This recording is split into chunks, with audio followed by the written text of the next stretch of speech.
Hello students of class 9। तो चलिए बेटा स्टार्ट करते हैं अपनी आगे की वीडियो। ठीक है, और ध्यान दीजिएगा। एक मिनट बेटा, थोड़ा सा सेट कर दूं इसको मैं।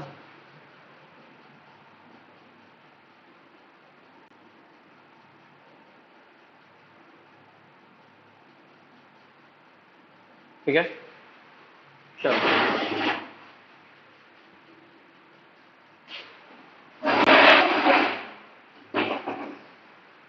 चलो बेटा स्टार्ट करते हैं।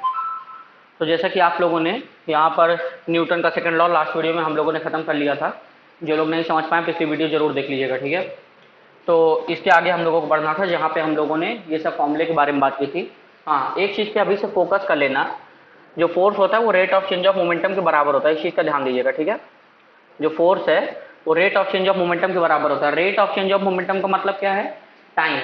ध्यान देना, रेट का मतलब क्या है? Time, delta P upon time. Change का मतलब है भाई डेल्टा पी, मोमेंटम में चेंज हो रहा है, change in momentum, change in momentum वो ये है, अपॉन में टाइम। तो rate of change of momentum और rate of change in momentum. तो मोमेंटम में किसी भी प्रकार का बदलाव डेल्टा पी अपॉन टी से हम लोग दिखा सकते हैं, जहां पर यह पता चलता है कि टाइम जितना ज्यादा लगेगा फोर्स उतना ही कम होगा, और टाइम जितना कम लगेगा फोर्स उतना ही ज्यादा, because F is inversely proportional to T. ध्यान देना, सब कुछ क्लियर दिख रहा है ना? ठीक है बेटा, फोकस करते हुए चलो, बिल्कुल है ना? तो ये अपना, एक मिनट में थोड़ा सा सेट कर दूं इसको।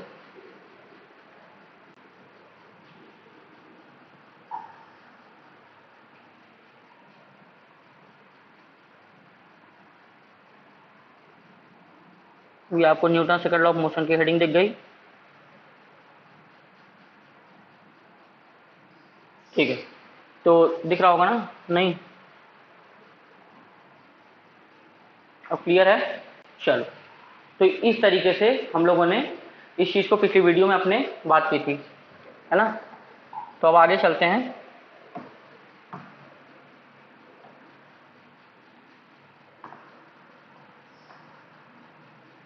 देखो ध्यान दो, अब इसके बाद हम लोग पढ़ेंगे एसिलरेशन क्या है। तो एसिलरेशन के बारे में भी, ये भी हम लोगों ने बात कर ली थी कि एसिलरेशन एक टाइप का होता क्या है कि अगर आप अपने हाथ में 100 ग्राम का वजन रख लो, तो जो आप हाथ में इस समय फोर्स फील कर रहे हो वो 1 न्यूटन का है। तो 1 न्यूटन, ये बात मैंने आपको बता दी थी। आपको अगर फॉर्मूले से यूनिट के बारे में समझना है तो कैसे समझोगे? तो फोर्स जो होता है, ध्यान देना, तो जो फोर्स होता है बेटा, फोर्स इज इक्वल टू होता है मास इंटू एसिलरेशन। फोर्स की एसआई यूनिट जो होती है वो हम लोग न्यूटन, आइजैक न्यूटन के नाम पर न्यूटन पड़ गया। मास क्या है? मास है केजी में, और एसिलरेशन है मीटर पर सेकंड स्क्वायर में। मास है केजी में और एसिलरेशन है मीटर पर सेकंड स्क्वायर में। तो केजी मीटर पर सेकंड स्क्वायर, और इसी का नाम क्या पड़ गया? न्यूटन। तो अगर आपसे कोई पूछता है कि 1 न्यूटन फोर्स होता क्या है, 1 न्यूटन फोर्स होता क्या है, तो 1 न्यूटन फोर्स वो होता है कि जब 1 केजी का वेट 1 मीटर पर सेकंड स्क्वायर के एसिलरेशन से चल रहा हो, या फिर आप ये कह सकते हो कि how much is 1 Newton force, 1 Newton force कितना होता है। तो जब 1 केजी के वेट पर 1 मीटर पर सेकंड स्क्वायर का एसिलरेशन, कांस्टेंट एसिलरेशन वर्क करे।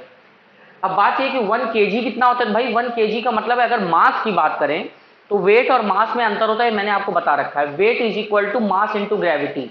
मास कांस्टेंट क्वांटिटी होती है, जैसी ग्रेविटी होगी उसी तरीके से वेट में चेंजेस होता है। वेट चेंज होता रहता है लेकिन मास चेंज नहीं होता। ठीक है, तो अपने हाथ में क्यों इन्होंने एग्जांपल लिया? रीजन ये है कि 100 ग्राम का मास, इन्होंने क्या कहा? Place N 100 gram on your out stretched palm, the force you feel is 1 Newton. क्यों? क्योंकि 100 ग्राम आपका मास हो गया, ठीक है, और मल्टीप्लाई बाई, ध्यान देना, एक मिनट, चलो मल्टीप्लाई बाई, एक मिनट बेटा, मल्टीप्लाई बाय 10 मीटर पर सेकंड स्क्वायर का एसिलरेशन लग रहा है।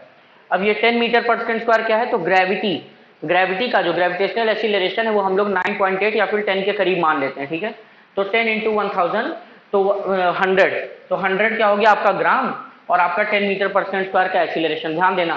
तो 100 इंटू 10 क्या हो जाएगा? 1000 ग्राम। भाई 100 इंटू 10 क्या हो जाएगा? 1000 ग्राम मीटर पर सेकंड स्क्वायर। अब 1000 ग्राम को 1 केजी भी तो बोलते हैं, तो 1 केजी मीटर पर सेकेंड स्क्वायर। तो 1 kg मीटर पर सेकेंड स्क्वायर, kg मीटर पर सेकेंड स्क्वायर को क्या बोला जाता है? न्यूटन बोला जाता है, आइजैक न्यूटन के नाम पर, क्योंकि उनका काफी इंपॉर्टेंट रोल रहा है इन सभी चीजों के रिसर्च में। ठीक है, तो ये सारी चीजें हैं। बाकी ये सारी चीजों को आप नोट कर लोगे अपने कॉपी में, है ना, नोट में ध्यान से। फोर्स एक वेक्टर क्वांटिटी होती है, फोर्स की वजह से एसिलेशन, डिसिलेशन, ये सारी चीजें मैं पिछली वीडियो में समझा चुका हूँ। आप लोग फोकस करना, पिछली वीडियो को ओपन करके ध्यान से देखकर फिर इस वीडियो पे दोबारा से आगे बढ़ना। ठीक है, चलो तो आगे चलते हैं अपने अगले टॉपिक पे। देखो, तो अपना अगला टॉपिक क्या है कि application of Newton second law of motion. तो न्यूटन के सेकंड लॉ ऑफ मोशन का एप्लीकेशन ध्यान देना कहां कहां पर है, कैसे कैसे हम लोग करते हैं।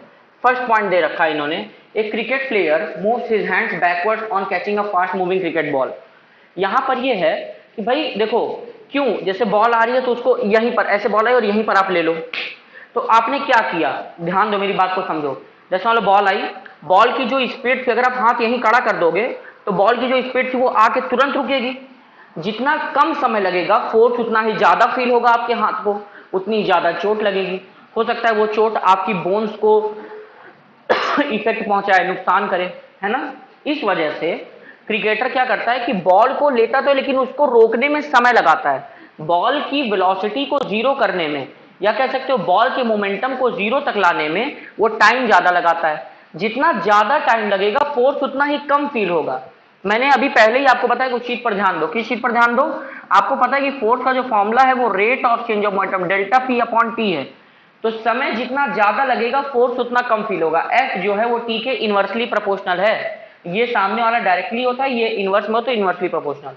इसका मतलब ये है कि टाइम जितना ज्यादा लगेगा, फोर्स उतना कम फील होगा। तो बॉल आती है और वो इस तरह, भाई हम आप बॉल लेते हो तो ऐसे करके ऐसे, ताकि यहां से आते बॉल को देखो रुकने में समय लगा, यहां तक आकर बॉल रुकी। यही बॉल आ रही, आप यही रोक दोगे तो तर्क आगे आपके हाथ में चोट लगेगी। समझ मारी नहीं मेरा? मान लो कोई ईटा फेंकता है और ईटे को कैच करते हो ढीला हाथ कर कैच करो, क्यों? क्योंकि आप ये सोचते हो कि उसको कैच करते करते उसकी वेलोसिटी को थोड़ा टाइम में स्लो किया जाए। आप इतना सोचते नहीं हो, लेकिन वो ऑटोमेटिकली आपको जब एक बार चोट फील होगी तो आपको समझ में आ जाएगा कि इसको कैच लेना कैसे है। लेकिन अब उसी चीज को अगर फिजिक्स से जोड़ो तो आपको बेटर समझ में आएगा। आप उसको जब रोकोगे तो आपको उसको रोकने में समय जो आपने लगाया, जितना ज्यादा समय लगा उसको रोकने में, उतना ही कम फिर फोर्स फील होगा आपके हाथ में, और वो फोर्स इज इक्वल टू चोट। सीधी सी बात भाई, जितना कम समय, मान लो ईटा आ रहा था, आपने तुरंत यहीं रोक दिया तो आपको चोट लगेगी, क्योंकि आपने उसकी वेलोसिटी को कम से कम समय में जीरो किया। लेकिन वहीं वो अगर आप उसको आराम से स्लो करोगे तो उसकी वेलोसिटी को स्लो जीरो होने में समय लगा, जितना ज्यादा समय लगा उतना ही कम फोर्स फील हुआ। बात समझ में आ रही है? A fast moving cricket ball has a large momentum. अगर एक क्रिकेट बॉल तेजी से आ रही है तो उसका मोमेंटम बहुत ज्यादा होता है, लार्ज होता है। भाई ऑब्वियस सी बात है, मोमेंटम दो चीजों के ऊपर डिपेंड करता है। आपको पता है पी का फॉर्मूला क्या बताया गया? मास इनटू वेलोसिटी। कोई पूछो व्हाट इज मोमेंटम, तो आप डायरेक्टली बोलोगे कि momentum is equal to the product of mass into velocity. कोई बोले what is rate of change of momentum, तो rate of change of momentum is equal to product of mass into change in velocity. मतलब जब delta P का formula लिखा जाता है वो लिखा जाता है एम डेल्टा वी के फॉर्म में। मतलब वेलोसिटी में चेंज, वेलोसिटी पहले पहले कितनी थी, बाद में कितनी हुई, तो वेलोसिटी में चेंज कैसे लिखते हैं? एम और ब्रैकेट में हो जाता है V minus U. V final velocity है, यू इनिशियल वेलोसिटी है। बात समझ में आ रही है? सिंपल सा फंडा। अच्छा, in stopping the cricket ball its momentum has to be reduce to zero. Simple सी बात है कि अगर क्रिकेट बॉल को आपको रोकना है तो उसके मोमेंटम को जीरो पर लाना होगा। लेकिन when a player moves his hand back, जब वो कैच लेते हुए अपने हाथ को पीछे करता है, the time taken to stop the ball increases and hence the rate of change of momentum decreases। जो टाइम लग रहा है वो बढ़ता है। भाई जब हाथ को जितना पीछे करोगे टाइम बढ़ेगा, तो उतना ही कम समय, भाई ज्यादा समय लगेगा बॉल को धीरे करने में, और जितना ज्यादा समय लगेगा मोमेंटम उतना ही कम मतलब फील होगा आपके हाथों पर। साफ साफ बताया गया, the force exerted by the ball on the hand decreases, इसलिए फोर्स डिक्रीज हो जाता है जो हाथ पर लग रहा है। So the hands of the player do not get hurt, इसलिए प्लेयर के हाथ पर चोट नहीं लगती है। वैसा नहीं चोट नहीं लगती, लेकिन कम चोट लगती है। बात समझ में बेटा? क्लियर है मैटर? तो इसी तरीके से हम लोग इन टॉपिक्स को आगे लेके चलेंगे। सब कुछ ठीक चल रहा है बेटा? वीडियो में कोई प्रॉब्लम हुआ कर उसको तुरंत बता दिया करो, ठीक है? कोई भी समस्या फील हो तो उस चीज को तुरंत बता दिया करो।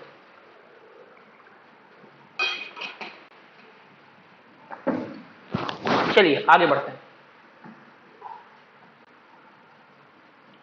देखिए आगे कई सारे एग्जांपल्स और हैं। ए high jumping or a long jump, देखो न्यूटन के सेकंड लॉ का, Newton second law of motion का इस्तेमाल कैसे कैसे हो रहा है। ए high jumping or a long jumping athlete is provided either a cushion or a heap of a sand on the ground of to fall upon.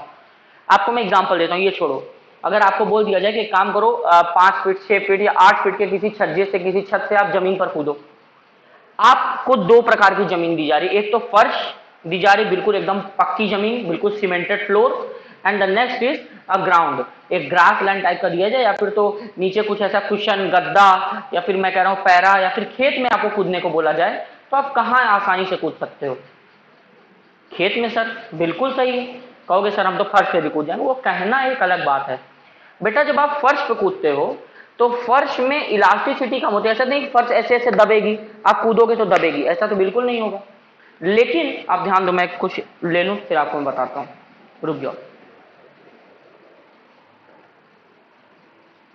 मुझे कुछ मिला नहीं, एक गंदा सा कपड़ा मिला है, ठीक है। देखो मैं बताता हूं, अब जैसे मान लो आप कूदे, तो आप इस पर जब कूदे, अब ध्यान देना, ये मान लो ऊपर से आप ये जंप कर रहे हो, आप कूदे, देख रहे हो ना, अभी इसके नीचे तो नहीं जाएगा, लेकिन जब आप ऊपर से कूदे तो आपकी वेलोसिटी तुरंत जीरो नहीं हुई, धीरे धीरे धीरे धीरे धीरे अब जीरो हुई। तो वेलोसिटी को जीरो होने में जितना ज्यादा समय लगा, आपके पैरों पर फोर्स उतना ही कम फील हुआ। क्यों? क्योंकि आपको पता है, अभी मैंने बताया था आपको साफ साफ कि force is inversely proportional to time. बातें आपको साफ साफ बताई गई हैं भाई। इस वाले फॉर्मूले से भी अगर आप देखो F इक्वल टू ma में भी अगर ध्यान दें तो एक्सीलरेशन को हम लोग वेलोसिटी अपॉन टाइम लिख सकते हैं, तो यहां पर भी यही हो जाएगा, वेलोसिटी अपॉन टाइम। तो mv क्या है? मोमेंटम ही तो है, सिंपल सी बात। तो समय जितना ज्यादा लगेगा फोर्स उतना ही कम फील होगा। लेकिन फर्श पे कूदोगे, क्या फर्श ऐसे दबती है? नहीं दबती बेटा, फर्श का झटका तुरंत पैरों पर लगेगा, अरे।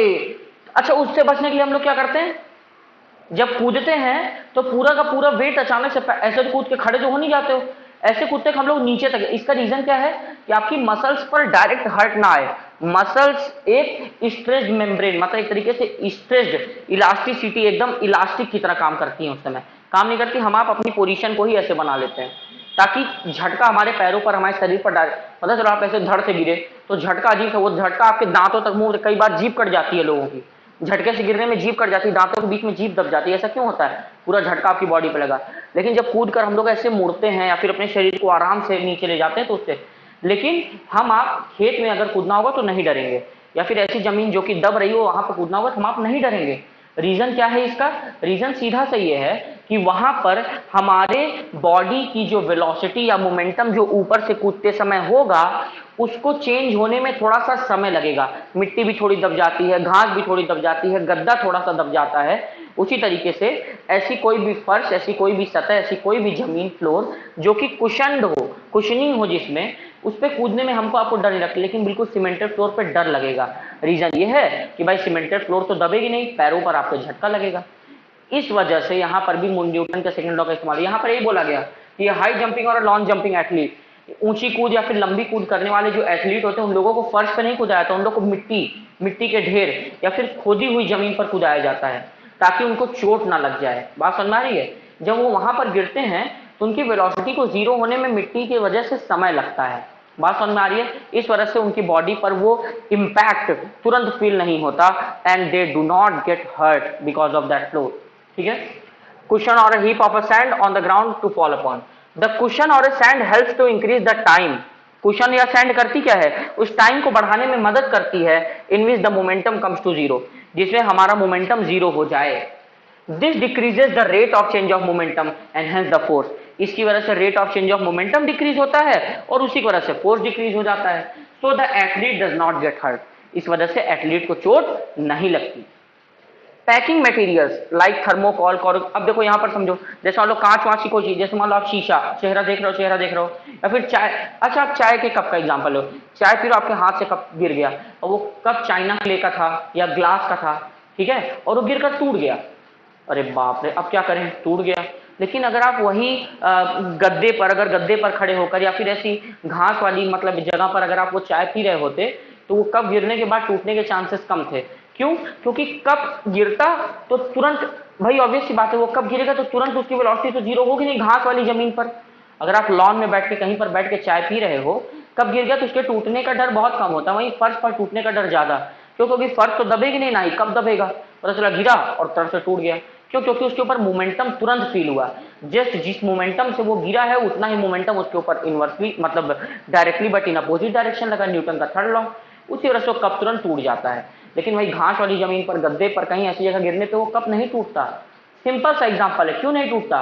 क्योंकि भाई वहां पर उसकी वेलोसिटी तुरंत जीरो नहीं होती, कुछ समय लेता है, और कुछ समय लेने की वजह से आपके वो जो कप है वो सेफ रह जाता है। क्यों? क्योंकि उसके ऊपर वो फोर्स नहीं लगता जिस फोर्स की वजह से वो टूटे, उतना फोर्स नहीं लग पाता।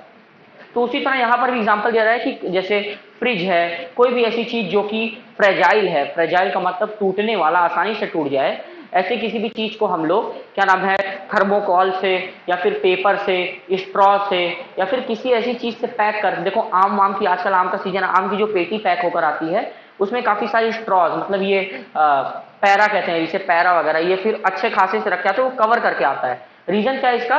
कि स्ट्रॉस की वजह से आमों के बीच में वो भिड़ंत, कोलिजन ना हो अंदर। पता चला स्ट्रॉस की वजह से अगर गाड़ी हिल भी रही है तो वो तुरंत एकदम झटका नहीं लगता आमों के बीच, झटका बार बार लगेगा तो आम दब दब कर खराब हो जाएगा, एक दो खराब भी हो जाता है। स्ट्रॉस की वजह से उसमें एक प्रकार की कुशनिंग होती है, जिस वजह से उसका मोमेंटम तुरंत जीरो नहीं होता, थोड़ा समय लगता है, उसको कुशनिंग मिलती है, जिसकी वजह से आम खराब नहीं होते। जस्ट उसी तरीके से कोई भी ऐसी फ्रेजाइल चीजों को पैक करके लाने में हम लोग, वो आपने देखा होगा ना, वो एक पॉलीथीन होती है, इसमें छोटी छोटी सी बॉल्स होती है, पॉप पॉप साउंड करती है, ऐसे आप उसको दबाओ, पट पट करके फोड़ते हो, है ना, उन सारी चीजों से पैक होकर आता है, ताकि उससे क्या है, उसको एक प्रकार की कुशनिंग मिले, उसको झटका ना फील हो। और वो झटका क्या करेगा, उसका अगर भाई झटका लग रहा है तो उसके मोमेंटम को कवर करेगा, एक तरीके से कंट्रोल करके रखेगा। बात समझ में आ रही है बेटा? यही सारी चीजें हैं। These materials help to increase the time in which the momentum comes to zero। ये सारे मटेरियल करते क्या है? झटका लगने की वजह से, बेटा एक तो इसका स्क्रीनशॉट ले लेना, ये सारी चीज आपके नोट्स में होनी चाहिए, ठीक है। ये झटका लगने की वजह से उनके मोमेंटम में, नोट करने का मतलब जो पॉइंट्स आपको इंपॉर्टेंट लगे, जो सही लगे, झटका लगने की वजह से उन सभी चीजों में इस प्रकार का मोमेंटम जो है कंजर्व, मतलब एक तरीके से तुरंत जीरो नहीं होता। कृष्णा, विकास, नीरज, अमय, आप लोग थोड़ा सा फोकस करके बेटा पढ़ो, ठीक है। और जैसे मान लो कि रेगुलरिटी बनाकर चलो, ठीक है, नोट रेगुलर बनाइए, रेगुलर बनाओगे तो आपको पढ़ने और समझने में आसानी होगी, ठीक है। तो ये सारी चीजें बेटा बात समझ में आ रही है। चलो आगे बढ़ते हैं हम लोग, है ना। बाकी मुझे लगता है मैंने इनफ एग्जांपल्स आपको दे दिए हैं जिनसे आप चीजों को समझ सको, ठीक है। देखो अब न्यूटन का थर्ड लॉ आ जाता है। What is Newton third law of motion? तो देखो सबसे पहली बात तो इसकी बहुत, ये बड़ा फेमस लॉ है, हर जगह इसका इस्तेमाल लोग नॉर्मली बोलते हैं, भैया न्यूटन का थर्ड लॉ लगेगा ही, every action has an equal but opposite reaction, every action has equal but opposite reaction. कई लोग एग्जांपल ले लेते हैं कि तुम इसको झापड़ मारोगे तो वो तुमको भी झापड़ मारेगा, यहां पर न्यूटन थर्ड लॉ लगा, ऐसा कुछ नहीं है। देखो न्यूटन का थर्ड लॉ, कोई भी फोर्स हमेशा पेयर में काम करता है। जैसे मान लो आपको थप्पड़ पड़ा, ठीक है, तो जो थप्पड़ मारता है उसके हाथ पर भी चोट लगती है आपके गालों की वजह से, आपके गाल पर मारे या सिर पे मारे, दोनों में से चोट सिर पर मारने में ज्यादा फील होगी उसके हाथों पर। क्यों? क्योंकि सिर में वो कुशनिंग नहीं है, सिर में वो फैट नहीं है कि जो सिर दबेगा, लेकिन गालों में वो फैट है जिसकी वजह से गाल दबते हैं। तो ये झापड़ पड़ा, हमको भी चोट लगी, लेकिन ऐसा नहीं कि अगले को नहीं लगती, अगले के भी हाथ पर वो चोट फील होती है। बात समझ में आ रही है? तो देखो क्या है, जैसे मान लो आप ताली बजा रहे हैं, है ना, आप ताली बजा रहे हो, आपने ताली बजाई, तो इन दोनों हाथों का, ये दोनों हाथ इक्वल बट अपोजिट फोर्स एक दूसरे के ऊपर इन्होंने लगाया, तभी तो ये आवाज तो आई। ये एनर्जी जिस वजह से लड़े, ये एनर्जी साउंड एनर्जी और क्या नाम है, कुछ तो मस्कुलर एनर्जी में और कुछ केमिकल एनर्जी में कन्वर्ट हो गई, ठीक है। मैक्सिमम एनर्जी साउंड और हीट में कवर हुई है, मतलब एग्जिट हुई है, ठीक है। अच्छा तो भैया क्या कहा जाए इस चीज के लिए, ध्यान देना मेरी बात को। जैसे ये दोनों हाथ लड़े, तो जब ये लड़े हैं, यहां से जब ये लड़ना शुरू हुए हैं, तब ये हाथ इसके ऊपर और ये हाथ इसके ऊपर equal but opposite force exert कर रहा था। देखो फोर्सेस जो होते हैं ना बेटा, वो हमेशा पेयर में लगते हैं, ये नहीं कि उसको झापड़ मारा फिर वो मारा तब जाके न्यूटन का थर्ड लॉ लगा, ऐसा कुछ नहीं है। फोर्सेस हमेशा सेम टाइम पर पेयर में ही होते हैं, ठीक है, they always occur in pair forces, पहली चीज। दूसरी चीज ये कि ये जो न्यूटन का थर्ड लॉ, यहाँ पर सीधा से कहना है कि जो फोर्स लगता है, जैसे मान लो ये हाथ ऐसे था, मैं ये हाथ इधर लाऊं और इसको मैंने ये हाथ अगर यहीं कहीं रुका, मान लो मैं इसको फोर्स लगा रहा हूं, तो मैं यहां से जितना फोर्स इसके ऊपर लगा रहा हूं, ये हाथ मेरे हाथों, ये हाथ इस हाथ पर भी इतना ही फोर्स लगा रहा है। इसी कहते हैं इक्वल, मतलब जितना फोर्स मैंने इसके ऊपर लगाया, इसने मेरे हाथों पर इतना ही फोर्स लगाया, इसको कहते हैं इक्वल लेकिन अपोजिट डायरेक्शन में। अगर मैं इस हाथ को साथ ही साथ ऐसे लेके जाऊं तो ना तो वो आवाज क्रिएट होगी, ना ही वो इम्पैक्ट होगा, है ना। लेकिन अगर मैं इसको एकदम यहाँ पर स्टेबल करके इस हाथ से ऐसे फोर्स लगाऊं तो जितनी चोट इस हाथ पे लग रही है उतनी चोट इस हाथ पे लग रही है। रीजन क्या है? Equal but opposite force. इसके ऊपर इस डायरेक्शन फोर्स लग रहा है, लेकिन ये क्या कर रहा है, ये इसके ऊपर इस डायरेक्शन फोर्स लगा रहा है, जस्ट उतना ही जितना ये इसके ऊपर लगा रहा था। अगर इसके ऊपर ये 5 न्यूटन का फोर्स लगा रहा है तो उतना ही ये भी इसके ऊपर भी लगा रहा है, बट अपोजिट डायरेक्शन में। ये प्लस है तो ये माइनस में लग रहा है। बात समझ में आ रही है? तो न्यूटन का थर्ड लॉ यही कहता है कि फोर्सेस एक्ट इन पेयर्स, सबसे पहली बात, and two forces always act in pair, ये हो गया, and the forces act in equal but opposite in direction. Action reaction, action का रिएक्शन, ये एक्शन इसी समय एक्शन हो रहा है और जस्ट एक्शन होने के दौरान ये रिएक्शन कर रहा है। Action reaction, again action, again होना एक्शन का, ठीक है? तो इस चीज को ध्यान दो। To every action there is an equal and opposite reaction, ठीक है? The statement means that every interaction there is a pair of forces acting on the two interacting objects. The size of the force on the first object equal the size of the force on the second object. पहले object पर जो force लग रहा है ये इस object पर भी उतना ही फोर्स लग रहा है, बट इन अपोजिट डायरेक्शन। बात समझ में आ रही है? ये इसके ऊपर एक्शन कर रहा है तो उसी समय ये इसके ऊपर रिएक्शन कर रहा है, लेकिन उसी समय at the same time these two forces are acting in pairs. इस चीज का ध्यान रखना, पेयर्स में, जोड़े में एक्ट करते हैं, ठीक है? आगे बोला गया the second the direction of the force on the first object opposite direction of the force on the second object. Forces always come in pairs. देखो साफ साफ यहां पर बताया जा रहा है, forces always come in pairs. Equal and opposite, action reaction force pairs. Note, यहां पर कुछ बातें नोट कर लो। एक्शन रिएक्शन और जस्ट फोर्सेज, एक्शन और रिएक्शन दोनों की दोनों फोर्सेज हैं, ठीक है? The forces always occur in pairs, इस चीज का ध्यान रखना। Action and reaction do not act on the same body. Action और रिएक्शन कभी भी सेम बॉडी पर एक्ट ही नहीं कर सकता। भाई अगर बताओ, मतलब क्या एक हाथ से ताली बजती है? सिंपल सा एग्जांपल है ये। अच्छा बताओ, एक हाथ से ताली आप कैसे, अब बोलोगे सर ऐसे मार के वैसे, वो सब फालतू की बातें हैं। अभी जो बात लिटरल है उसको, उस पर हम लोग ध्यान देंगे। तो ये हाथ और ये हाथ के बीच में जो फोर्स लग रहा है, ये इसके ऊपर जितना फोर्स लगा रहा है ये उसके ऊपर उतना फोर्स लगा रहा है। लेकिन एक चीज ध्यान रखना है, कोई एक्सटर्नल फोर्स इस दौरान वर्क ना करे। अगर एक बॉडी को यहाँ पर स्टेबल रखना पड़ेगा, पता चला इधर से बॉडी अलगी फोर्स से आ रही, इधर से बॉडी अलगी फोर्स से आ रही है, तो एक अलगी फोर्स यहाँ पर जनरेट हो रहा है। एक को स्टेबल करो, दूसरे को लेकर आओ और ये हिट करो। ये जितना फोर्स इस पर हिट कर रहा है, ये इतना ही फोर्स इस पर भी हिट कर रहा है। इक्वल लेकिन डायरेक्शन ऑपोजिट है, जिसकी वजह से कुछ एनर्जी यहाँ से निकल रही है और वो साउंड और हीट के फॉर्म में निकल रही है। Maximum sound but in little form it is in heat also, ठीक है? बात समझ में आ रही कि नहीं आ रही? तो यहाँ पर दो बॉडीज की वजह से ऐसा हुआ, ये बॉडी और ये बॉडी की वजह से। एक बॉडी अकेली ही क्या करेगी, किसको, अभी मेरा हाथ फोर्स लगा रहा है कहां पर, यहाँ आसपास मौजूद एयर पर, लेकिन वो हम लोग देख नहीं सकते, बहुत खास इंपैक्ट नहीं है। इस वजह से हम लोग यहाँ पर दो विजिबल बॉडीज का एग्जांपल लेते हैं। बात समझ में आ रही? दो विजिबल बॉडीज का, एक बॉडी दूसरे बॉडी के ऊपर फोर्स लगाती है जस्ट दोनों बॉडीज के पेयर्स में होने के कारण, ठीक है? अच्छा, action and reaction act on a different bodies but simultaneously. Action reaction दोनों डिफरेंट बॉडीज पर एक्ट करते हैं लेकिन साइमल्टेनियसली, एक साथ। साइमल्टेनियस मतलब एक साथ। याद है ना पेयर ऑफ लीनियर इक्वेशन, जब आप करते हो पॉलिनोमियल्स तो साइमल्टेनियसली सॉल्व करते हो इक्वेशन को। साइमल्टेनियसली का मतलब होता है एक साथ सॉल्व करना, ठीक है? दो, एक्शन एंड रिएक्शन, जिसको इसको दो पढ़ते हैं, ठीक है? THOUG, मतलब दो का मतलब दो कह सकते हो उसको, बहुत लोग थो कहते हैं, बट इसका प्रोनाउंसिएशन दो ही होता है, THOUG।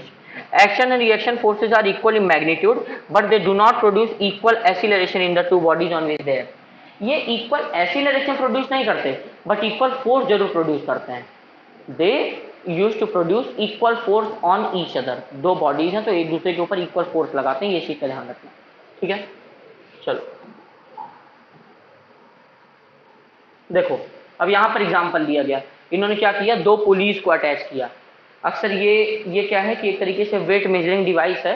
अक्सर जो सिलेंडर वगैरह पहुंचाने आते हैं घर पे, वो लोग लिए रहते हैं। जैसे मान लो आप बोले कि भैया सिलेंडर हमको वजन करके दो, अब वो ऐसा तो है नहीं दोबारा जाएगा वीडियो कॉल करेगा देखिए सब कुछ सही है, ऐसा तो है नहीं। वो आपके सामने उसका वजन करता है, स्केल लेता है, स्केल में लटकाता है और उस स्केल को उठाता है। उस सिलेंडर का वेट ऑटोमेटिकली इस स्केल में बता देगा, भाई 30 किलो है, 40 किलो है, जो भी है। बात समझ आ रही है? ये दो लोगों ने क्या किया, वेट्स की पुली को सिलेंडर में बजाने बजाय एक दूसरे में बजा दिया, मतलब वो जो हुक है उनका, और जितना ये इधर से खींच रहे उतना इधर से। अब जो ज्यादा खींचेगा, पता चला ये खींच रहे हैं, ये पावरफुल हुआ तो ये इसकी तरफ भागेगा, ये पावरफुल हुआ तो ये इसकी तरफ भागेगा। लेकिन दोनों जब इक्वल लेकिन ऑपोजिट डायरेक्शन फोर्स लगाएंगे तो यहाँ पर बैलेंस फोर्स वर्क करेगा। और बैलेंस फोर्स के दौरान ये दोनों बिल्कुल सेम तरीके से एक दूसरे के ऑपोजिट डायरेक्शन में खींचेंगे, और यहाँ पर मौजूद जो क्या नाम है हुक है, ये ना तो इधर भागेगा ना ही इधर भागेगा। जैसे टग ऑफ वॉर होता है, टग ऑफ वॉर एक गेम होता है, आपने सुना है? अरे रस्सी खींचते हैं दो लोग, टग ओ वॉर। टग ऑफ वॉर में ये होता है, टग ऑफ वॉर बहुत लोग कहते हैं tug of war. Tug of war में ये होता है कि आपने देखा होगा कैसे एक रस्सी होती है, यहाँ पर क्या नाम है 3 4 5 जितने भी लोग हैं यहाँ पर लगे रहते हैं, और उसी तरह के यहाँ पर भी 3 4 5 लोग यहाँ लगे रहेंगे, ठीक है? अगर आप ऑब्जर्व करो यहाँ पर भी, ठीक है? ये रस्सी को ये लोग खींच रहे हैं, है ना? ये रस्सी को ये लोग खींच रहे हैं, और यहाँ पर एक पर्टिकुलर ऐसे निशान बना दिया जाता है नीचे से, है ना? और यहाँ पर कुछ बांध दिया जाता है। अब ये निशान से पता चला ये निशान खिसक के इधर चला गया, निशान अगर खिसक के इधर चला गया, ध्यान देना, रुको बताता हूँ। ओह शिट, चलो जैसे मैंने चित्र बनाया था आपने देखा, ठीक है? वो रेड वाला निशान अगर लाइन के उधर चला गया तो उधर की पार्टी जीत जाएगी, इधर चला गया इधर। लेकिन ऐसा हो कि दोनों तरफ सेम फोर्सेज लग जाए तो कोई जीतेगा ही नहीं। और जैसा कि मैंने आपको पहले ही बताया, अनबैलेंस फोर्स नॉर्मली हम लोग जो वर्क करते हैं वो अनबैलेंस फोर्स का ही हम लोग एग्जाम्पल लेते हैं, हम लोग वर्क करते हैं। बैलेंस फोर्स बहुत कम ही देखने को मिलता है, मतलब बहुत रेयर फॉर्म में, ठीक है? तो बैलेंस फोर्स ऐसा होता नहीं है, एक ना एक पार्टी जीतती ही जीतती है। चलो, तो रिएक्शन, एक्शन रिएक्शन आपको समझ में आ रहा है? ये इसके ऊपर एक्शन लगा रहा है इस डायरेक्शन में, ये इसके ऊपर रिएक्शन लगा रहा है इस डायरेक्शन में, ठीक है? अगर मैं नाम दे दूं तो न्यूटन के थर्ड लॉ को कुछ इस तरह लिखा जाता है। जैसे मान लो इस फोर्स का नाम अगर मैं रख दूं F1, इस फोर्स का नाम मैं अगर इस फोर्स का नाम अगर मैं रख दूं F1, इस फोर्स का नाम अगर मैं रख दूं F2, तो देखो न्यूटन थर्ड लॉ के अकॉर्डिंग F1 F2 के बराबर तो होता है, बिल्कुल होता है, क्योंकि जितना फोर्स इधर लग रहा है उतना ही फोर्स इधर। देखो 58 ग्राम वेट, ग्राम वेट का मतलब ये है कि भाई जितना भी फोर्स लग रहा है, ये ग्राम वेट का मतलब एक तरीके से न्यूटन कह सकते हो, और इधर भी 58 ग्राम वेट, दोनों तरफ फोर्स सेम है, लेकिन डायरेक्शन अपोजिट है। तो अगर आप F1 को प्लस मानते हो तो F2 को माइनस मानना पड़ेगा, और अगर F2 को प्लस मानते हो तो F1 को माइनस मानना पड़ेगा। बात समझ में आ रही है? तो दोनों इक्वल तो हैं, लेकिन एक प्लस में होगा तो अगला माइनस में, क्योंकि डायरेक्शन अपोजिट है, और फोर्स एक वेक्टर क्वांटिटी है। इस वजह से बेटा फोर्स डायरेक्शन पर डिपेंड करेगी, फोर्स को डायरेक्शन का ध्यान देना पड़ेगा भाई। फोर्स एक वेक्टर क्वांटिटी है, और vector quantity possesses magnitude as well as direction, है ना? ठीक है, चलो क्लियर है ना? ध्यान दो आगे। चलो यहाँ पर देखो, जैसे मान लो आप बॉल है, बॉल लेते हो और ऐसे दीवार पे फेंकते हो, फिर आप कैच लेते हो, तो दीवार से बॉल आई कैसे? इस बॉल ने जो दीवार को चोट दी, जस्ट दीवार ने भी उस बॉल को वही चोट दी। अब चोट, इसको अब हम लोग नॉर्मल भाषा में चोट बोले, बट फिर इसी भाषा में इसी को तो फोर्स कहते हैं, कि इस बॉल ने दीवार पर जितना फोर्स लगाया, दीवार हिली तो नहीं। अगर मान लो इसी बॉल से हम एक उड़ते हुए पॉलिथीन, कोई पॉलिथीन मान लो हवा में उड़ा दो, उसके बॉल से मारो, क्या बॉल लौट के आती है? नहीं आती, पॉलिथीन को लिए दिए चली जाती है। इसका क्या रीजन होता है? इसका रीजन ये होता है कि polythene was not that hard, ठीक है? पॉलिथीन उतनी हार्ड नहीं थी, ये कह सकते हो, या फिर तो ये कह सकते हो कि भाई पॉलिथीन पे लगने से वो इंपैक्ट नहीं फील हुआ, जिसकी वजह से बॉल रिटर्न हो गया है। तो बॉल अपने वेट की वजह से, भाई मोमेंटम क्या होता है, या फिर तो मास ज्यादा हो या वेलोसिटी ज्यादा हो, तो पॉलिथीन की मास और वेलोसिटी दोनों ही बॉल के मुकाबले ना के बराबर थी, इस वजह से बॉल उसको अपनी डायरेक्शन में लिए दिए चली गई, अपनी डायरेक्शन लेकर चली गई। लेकिन दीवार तो हिलेगी नहीं, तो मोमेंटम कहाँ जाएगा? मोमेंटम तो भाई कंजर्व रहता है, ये मैं आपको बता दूं कि मोमेंटम कंजर्व रहता है। जितना मोमेंटम दीवार बॉल दीवार पर दे रही है, उतना ही दीवार बॉल पर भी डालेगा, उतना ही सेम मोमेंटम। अभी आगे इस चीज के बारे में हम लोग पढ़ेंगे कि momentum always remains conserve. Momentum एक कंजर्व्ड क्वांटिटी है। तो मान लो बॉल से मैंने दीवार पर हिट किया, तो अब दीवार क्या करेगा? वो बॉल को रिटर्न करेगा। क्यों? क्योंकि दीवार तो खिसकने वाली नहीं है, तो ये मोमेंटम जाएगा कहाँ? तो कुछ तो दीवार के मॉलिक्यूल्स एब्जॉर्ब कर लेते हैं, लेकिन उतना नहीं, बाकी बचा कुचा मोमेंटम फिर से बॉल पर आ जाता है और बॉल लौटकर हमारे हाथों में आ जाती है। हाँ, ये एक अलग बात है कि बॉल को हम जितनी तेजी से फेंकते हैं जस्ट उतनी तेजी से नहीं आती। हाँ, कुछ बॉलें हैं जो लगभग आ भी जाती हैं, जैसे पिंग पॉन्ग वाली बॉल, छोटी वाली बॉल होती है, बहुत तेजी चलती है, उसको यूज करो। तो उसमें क्या है, उसमें रबड़ीनेस जो है, रबर जो इलास्टिसिटी होती है, रबरीनेस जो होती है उसकी, वो इस बॉल के मुकाबले उसमें क्या हॉलो अंदर खोखलापन तो होता नहीं,